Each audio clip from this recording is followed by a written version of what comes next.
Good day, everybody. Welcome to Answered Life. Hope everyone's doing great today. We're going to talk about the difference between what I consider social media success versus success. Because I believe there's a lot of people that are working themselves tirelessly. I believe there's also a lot of people that are feeling some kind of way about themselves, not in a good way. Because when you come on social media, you got a lot of people that brag about how they have how they have 10 businesses, how they're making 500 plus $1,000 a year. And then some of these influencers will show you pictures of their mansions, they'll show you pictures of their exotic vehicles, they'll show you pictures of their vacations. And also, when you spend as much time on YouTube as I do, you come across all these larger YouTube channels. They got a lot of subscribers. Their videos do very well. They get plenty of views. And it seems like every other person is able to make a full-time living off of social media. It seems like every other person is quitting working a 9 to 5, and now they're making a full-time living off of working online from their home. So for those of us who are out here still having to work that old school 9 to 5, for those that might be out here struggling to pay bills, struggling to survive basically, for those that, okay, maybe you can pay all your bills, but you don't feel your you don't feel you're can't even talk, for whatever reason you don't feel you're as successful as you should be. And I personally blame a lot of that on what I consider social media success. Because it seems like every other time I turn around, you got somebody on social media talking about how successful they are. And if you want to become successful like them, you need to do this, you need to do that. And of course, let's not forget the good old, you need a, if you join their Patreon, they'll give you the game. If you buy their book, if you pay for their seminar, they'll give you the game. And there's sadly a lot of people that are joining the Patreon of many of these larger content creators that have a hell of a mouthpiece. They know how to say all the right stuff, even though most of everything that they say are a bunch of fat lies. You got a lot of people joining the Patreon. You got a lot of people buying their digital products thinking that it's going to somehow enhance their life. And then a lot of these people find out the hard way that no, it's not going to enhance their life. If they want to enhance their life, they're going to have to enhance what's up here. And sadly, when you buy a lot of these digital products from these larger content creators or influencers, it does little to nothing to enhance your life. Now, this is what I mean by social media success. Social media success looks like this. Well, I kind of explained it at the beginning of the video.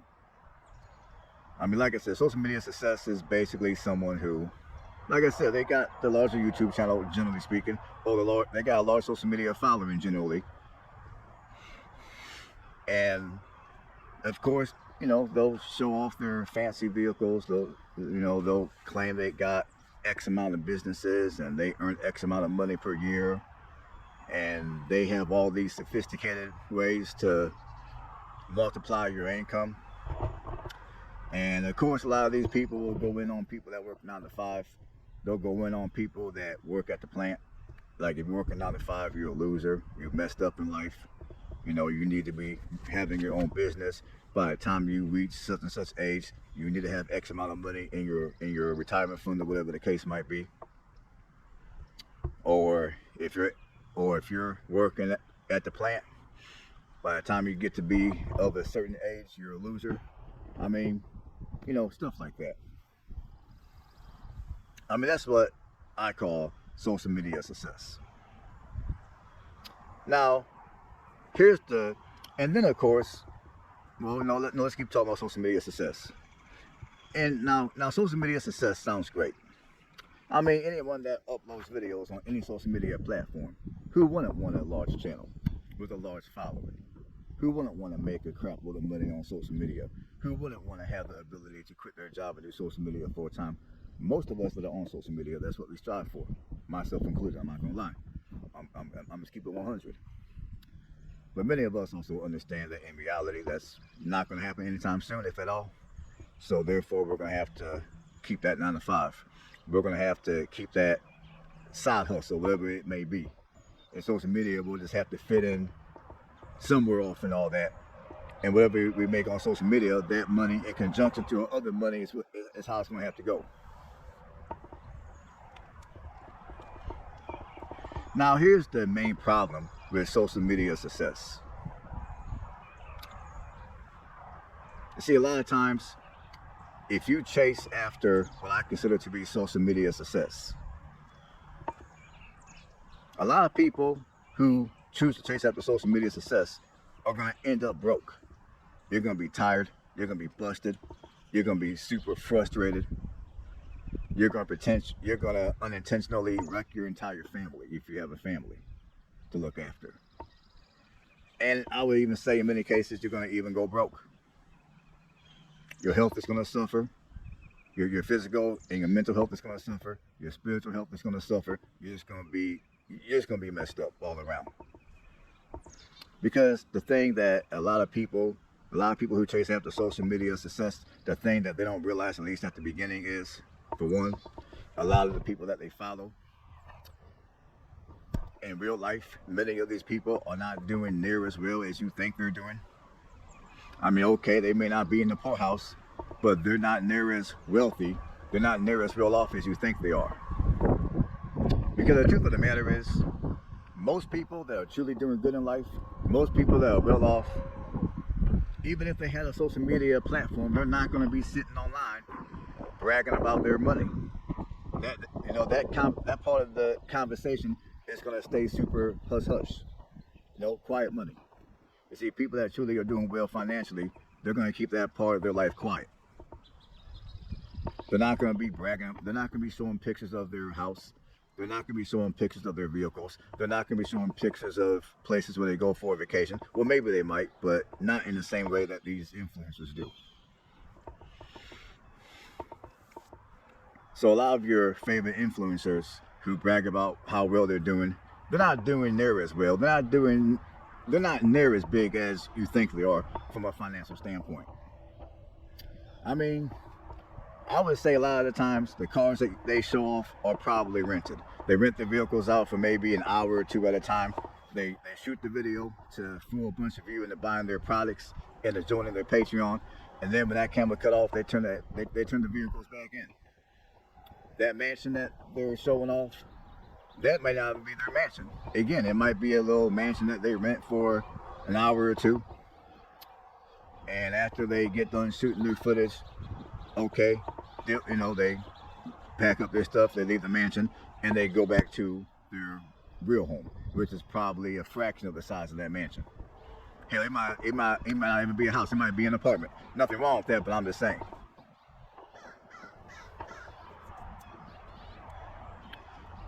And some of the stuff that they might have on their channel, they may have gotten for free from the people that sponsor their channel. So although they might tell you to buy this product and to buy that product, yeah, they might really have that product, but they didn't pay for it. They got that stuff for free because their job as a influencer is to influence you to buy that particular product. And so that's another thing. Another issue that I find with social media success is a lot of the people that give you certain pieces of advice. Like, for an example, you got a lot of people these days that are putting out retirement videos talking about how they're going to retire with, let's say, $15,000. They're going to retire at age, let's say, 50. You see, And you got a lot of people that are going to watch those videos and they're going to fall for that trap. And they're going to try to do what they're going to try to retire at 50 with $15,000 like their favorite influencer tells them, would tell people like them to do.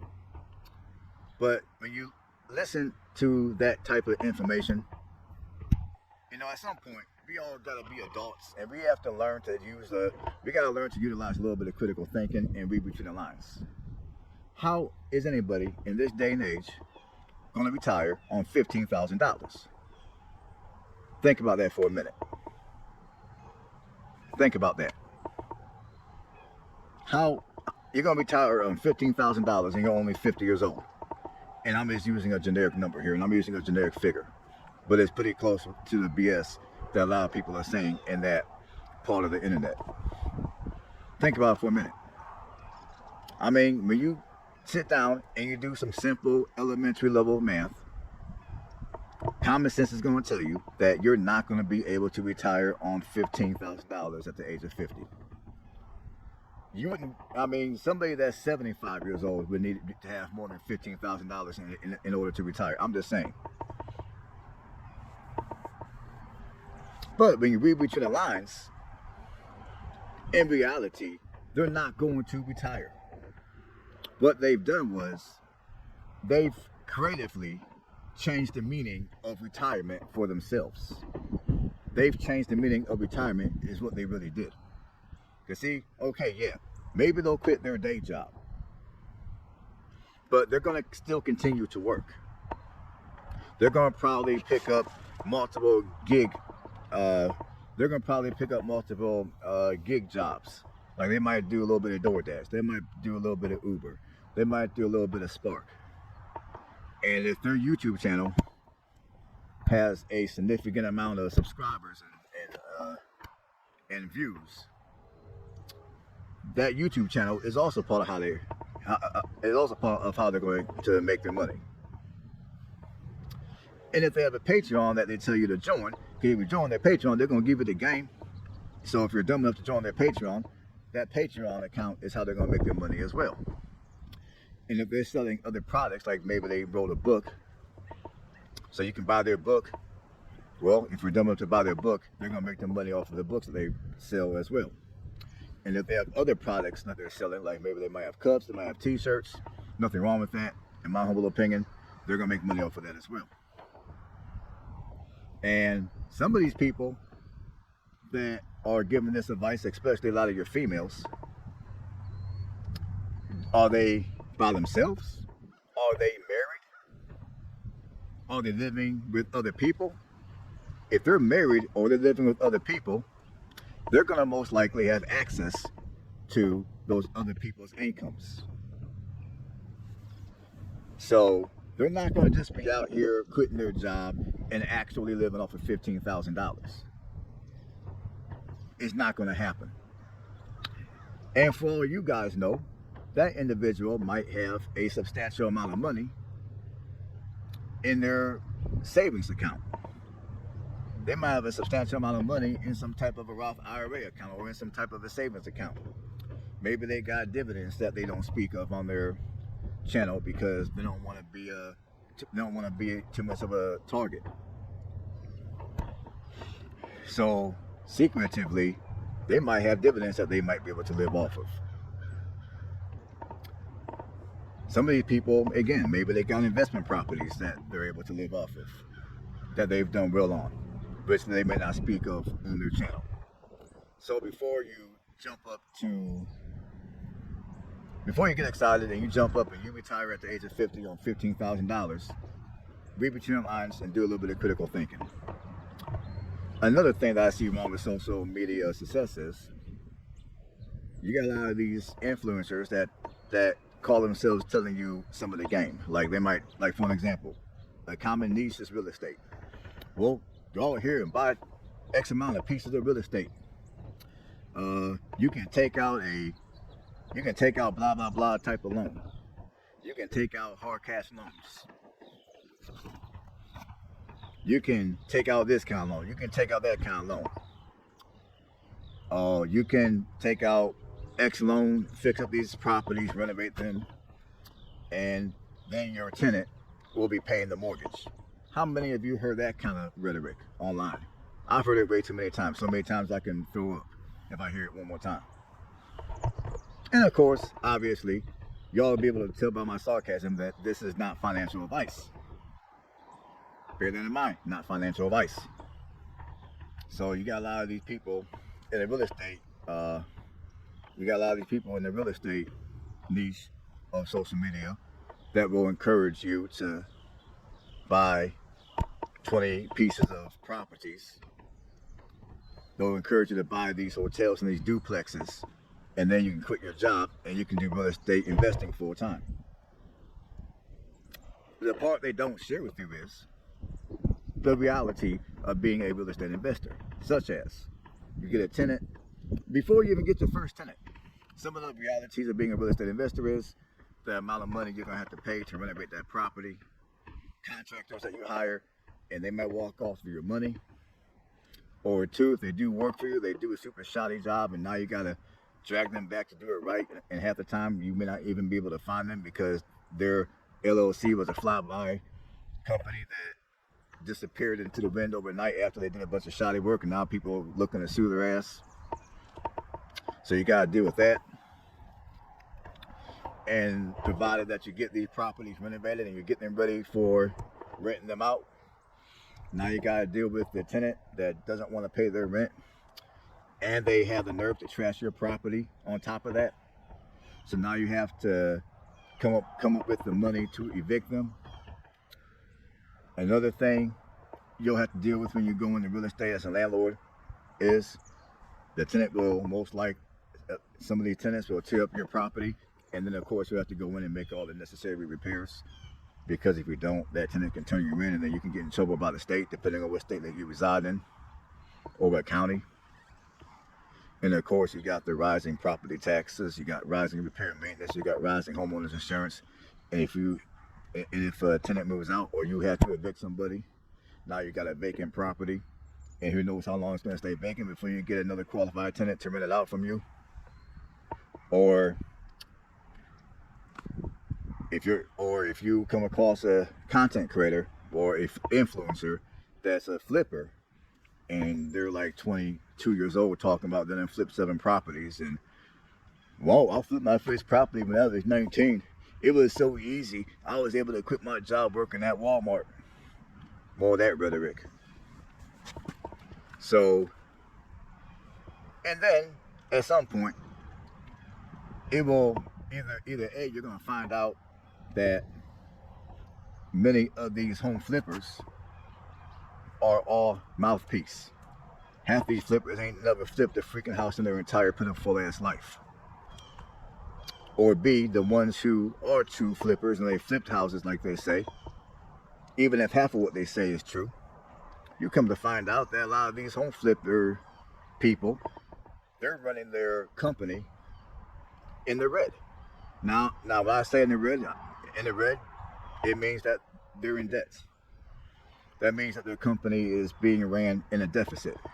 So you got a lot of these home flippers, you got a lot of these landlords even, you got a lot of these real estate investors or whatever the hell they want to call themselves that are running their companies in the red. So when they go about doing home renovations, they use the cheapest quality material possible.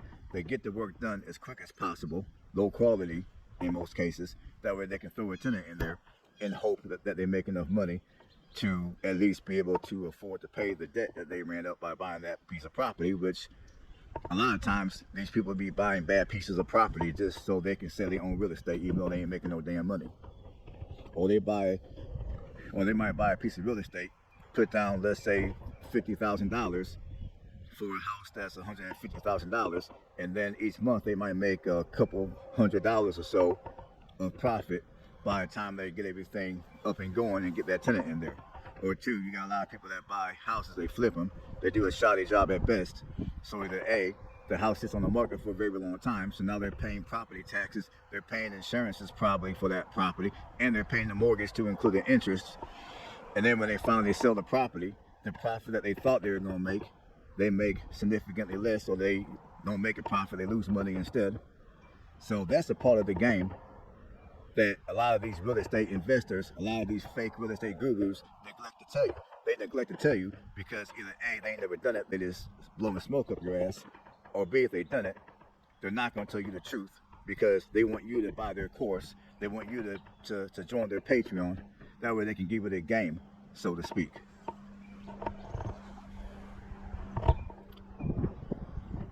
And those are the issues that I have with what I consider to be social media success. Now, I could probably go on and on. I could probably go another 7 minutes talking about all the flaws with social media success. But I don't want to make this video too long. We're already about 25 minutes into it. So I'm going to switch gears a little bit. And now we're going to talk about regular success. The type of success that people ought to be striving for. Now, regular success is what it is. It's regular success. Now, what do I consider regular success? You see, success doesn't necessarily have to be how much money you make. It doesn't necessarily have anything to do with how many degrees you have or where you live and any of that kind of stuff. Because to me, success is, number one, are you living a lifestyle that makes you happy? The lifestyle that you chose to live, is it sustainable? And obviously you want to stay within the laws, common sense. Are you healthy? And whatever lifestyle that you chose to live, are you staying out of debt? Are you staying out of debt? Like, I'll give you guys an example. If you were to take an individual that, let's say they owned a $500,000 house. No, let's say they owned a $500,000 house in the suburbs. Let's say they drove a $60,000 vehicle on car payments. And by the way, that house, they got a mortgage on it too. And let's say they worked a job that was paying them 6 figures, except it was a job that they hated. They couldn't stand it. I mean, the job stressed them out to the point where they have to take medication to deal with the stress. Now, a person like that would be deemed to be successful online, and sadly, in real life for many people who truly don't know what success is. Now, if you take somebody else that maybe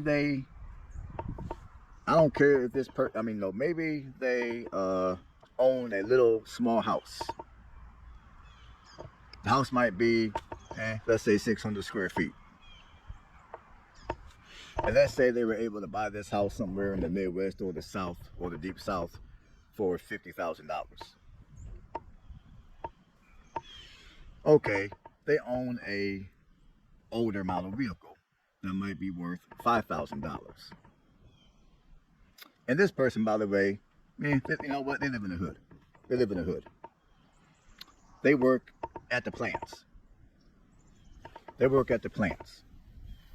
And they make, let's say, $55,000 a year.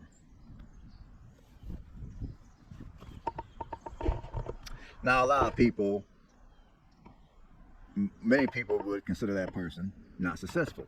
They would consider that person a failure, a loser. They live in a hood. They're working at the plant. They're driving an older vehicle. Some people may, as younger people would say, that person would be considered dusty. But let me add one more thing to that. Let me add one more thing about that individual. This person, their house is paid off. Their vehicle is paid off. They owe no debts. And guess what? They like the work they do. They enjoy the work they do. They're excited to go to work. They love their life. Now, out of those two individuals, I would consider the second person that I mentioned to be successful, like real successful.